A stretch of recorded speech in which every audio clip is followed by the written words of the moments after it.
going to do. We decided to take refuge in our tents a little bit. We're going to be packing up in our tents, but yeah.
Well, we're on day 8 and we came down off of Hayden Pass, and as we're hiking down, we're trying to find the trail to hike up into the Thousand Acre Meadows because, where's my face? Because that's where we were supposed to camp tonight, is in Thousand Acre Meadows, but we couldn't find it. We were shown on a map where to find it. We were told where to look, and we still couldn't find it. We even ran into a gentleman who was trying to find it, and he couldn't find it either. So we're heading down to the next camp, which is in Dose Meadows, and I actually love it in Dose Meadows. It's a beautiful meadow, and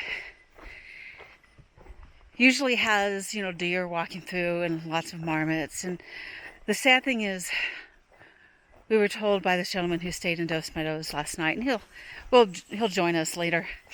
He's coming back, but he was saying there's no marmots, and that's what we've been finding this whole trip. We're seeing marmot holes, but no marmots, and it's really kind of sad. And what's happening is that even though we're getting, lots of snow in the mountains, it's not coming down low enough. And if the snow isn't coming down low enough, then the coyotes are able to get up, dig out the marmots while they're hibernating and eat them, which, it's not a good thing. I mean, it's natural, but really what's not natural is that the snow's not coming down into the meadows like they're supposed to be. There's only one cause for that, really, and I know there are people out there who don't believe in global climate change, or don't think that it's really that big of a problem, or even don't think that humans caused it. But the Olympic marmot is only found in the Olympics, and they're being decimated because as a side effect of global climate change. And it's really, really sad if we lose this beautiful, beautiful marmot. And I can tell you, these things are huge and they're gorgeous. I even mistook one as a bear cub once. It was that big. So, and that's something we really have to deal with. And, making changes in our lifestyles is not easy and won't be perfect, but we got to try.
left camp a little late this morning. We ran into several gentlemen who were up here volunteering their time to check on marmots. We did see a marmot last night that was playing right outside their campground, so it was kind of fun for them that they're up here doing, a marmot survey, and there was a marmot playing. We also chatted with the gentleman that we had met on the trail. He had found his way into Thousand Acre Meadows and found 5 bear in there. And not to, say I told you so, but he went up the way I thought we were supposed to, and we bypassed that area and had gone down too far. But he did say there was a way in there, in the way where we were looking is just really overgrown and brushy. But yeah, he got in the way I suspected we were supposed to get in. But we still had a wonderful evening in camp, and then this morning we had a young male deer stop by our camp and watch us for a while, and then we hit the trail.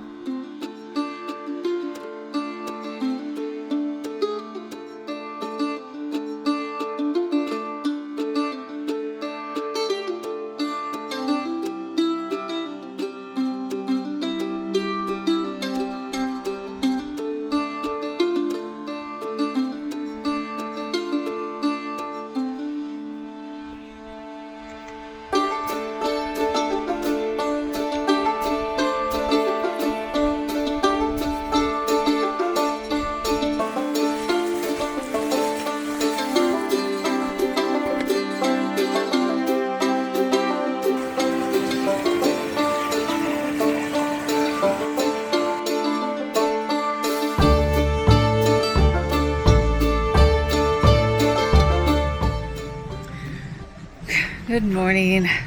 We are on day 10. One more night in that tent. We were able to make some repairs on it so it would stay standing and be a little bit more useful to me. But it's going back. I haven't even had it a full season, and it's broken. There's a design flaw in it, and it's broken, and it needs to go back. So hopefully they'll give me a refund. Other than that, nice hike yesterday. Ran into one of the backcountry rangers, chatted with her a bit, and then we got to camp, and this morning chatted with a pair of biologists who are out gathering sound recordings for spotted owls. They're looking for spotted owls, which are an endangered species and protected in the park. But today we're just going to hike down to Dosewallips Camp, which is the old car camping campground before the road washed out years ago, and set up camp there. We'll probably play in the water a bit because the river there is easy to play in. So just a day hiking through the woods along a ridgeline, or traversing a ridgeline, and get down to camp for one more night in the wilderness.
We have come to our last and final day of our 2022 Olympic Traverse. Kind of bittersweet moments. You know, sometimes it's nice just to think about, being able to breathe without the stank of your body odor gagging you, taking a shower, brushing your teeth with something more than just a little itty bitty toothbrush, having a meal you don't have to rehydrate yourself.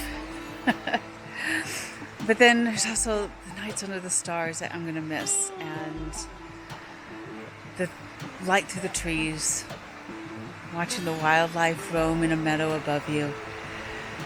I'm going to miss those. But, you know, our last day is a road walk out. We've done the road walk before. I've videoed the road walk before. It's not that exciting. I may not videotape it much. I may not get any photos much. So we'll see what happens. If there's something pretty, if there's just the perfect light, then of course. And of course, you know, we're going past the Dosewallips waterfall, so definitely have to videotape that a little bit. And I'll see you soon.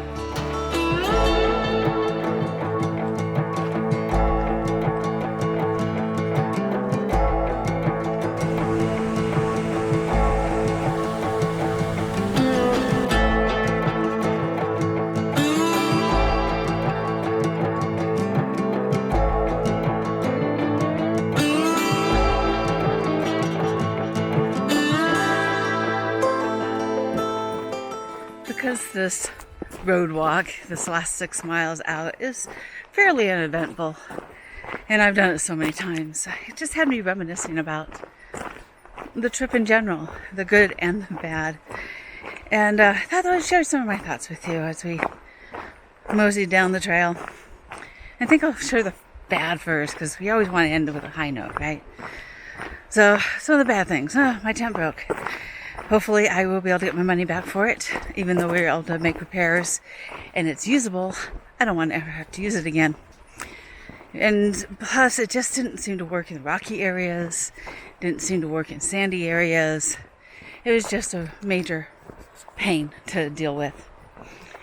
And so yeah, the tent wasn't my happiest purchase outdoor equipment wise. The bugs were heinous. They seemed to be cheered on by a high school cheerleader team telling them to be aggressive, aggressive. No, yes, they were. At Hayden Pass, we not only had black flies, mosquitoes, and we had gnats that just were relentless. And, you know, bug spray only goes so far. You know, as long as they're not landing on you and biting you, then that's as far as bug spray is going to go. But black flies are not affected by bug spray. They don't care about no bug spray. They're going to land on you no matter what. And then, in some of the more, you know, as soon as you rested, they just, you'd be covered in them. And you'd biting or, it was... My sister's legs looks like she has leprosy. Honestly, it's just yuck. Another thing we weren't too impressed with was the heat. The heat was just climbing up Hayden Pass. You know, it's a tough climb anyway, especially when you're going through that burn section. There's no shade, but then to be climbing in possibly 90-degree heat, I was worn out. I was sick. I know Christy was worn out and she was sick. It was just, it was not a good environment to be, you know, temperature to be climbing up through all that exposed, burned area with the sun beating down on you and it being so hot. That was a real drawback. What else? All the downfalls. Some of the trail conditions were not the best. We had a lot of trees down. We had a lot of brush overgrown. Our legs are just scratched to bits and pieces. Because I don't deal with heat very well. I'm a poor Pacific Northwest girl. I don't wear pants. I wear shorts. I will also often hike in a skirt. And doesn't offer you much protection from shrubs and logs, and I know I got stabbed once by a stick, and Christy got entrapped by wild roses. It was the trail conditions were not great. Although, on a good side, oh my gosh, where the trail conditions were great, the trail crew had just gone through, looks like this year. We heart the trail crew. Love them. They rebuilt trail, they cleared downfall, they brushed the sides of the trail, and there's just a couple sections where that hadn't happened, and you could tell. But gotta love the trail crew being out there, and I want to thank them, because it could have been far more miserable. We only had one real day where the brush was heinous, and other than that, the trail was actually really nice. I don't think if there's anything else that wasn't happy for us. I think that was mostly it. Just my tents, the bugs, the heat, and some of the trail conditions. But it's just kind of thinking, now that we've gone through some of the stuff, maybe it's time to talk about what great happened. Other than being able to spend time in the wilderness with my sister doing something we both enjoy, we got to see a bear and her newborn cub. It was a wonderful little bumbling little roly-poly little cub. Both look so healthy, which is always good to see. We saw another bear up at Low Divide. Looks possibly the sow that was chasing the bears away, her adolescent cubs away last year. She didn't have a cub with her, and she paid us no mind, and she looked gorgeous and healthy. We saw one deer, which is a little disappointing. I love being able to see the deer. And sadly, one marmot. We did hear marmots, but only the one marmot. And it's kind of sad, because marmots are just, especially the Olympic marmots, they just make the trip for you. Tons and tons of birds. I think I added a few to my life list. Got to sleep under the stars every night, the whole cliche of a 1,000,000-star hotel. Yeah, it's always nice to sleep under the stars and go out and look up, and just glitters. The wildflowers. The wildflowers were amazing. May have added a few to my life list in the Olympics. I'll have to look them up just to be sure. And of course, hiking through the forest and the light filtering through the forest. I love the forest. I used to not. I'm a bit claustrophobic, and the forest really always seemed to close in around me, and I felt trapped by it. Now, I feel freed by it.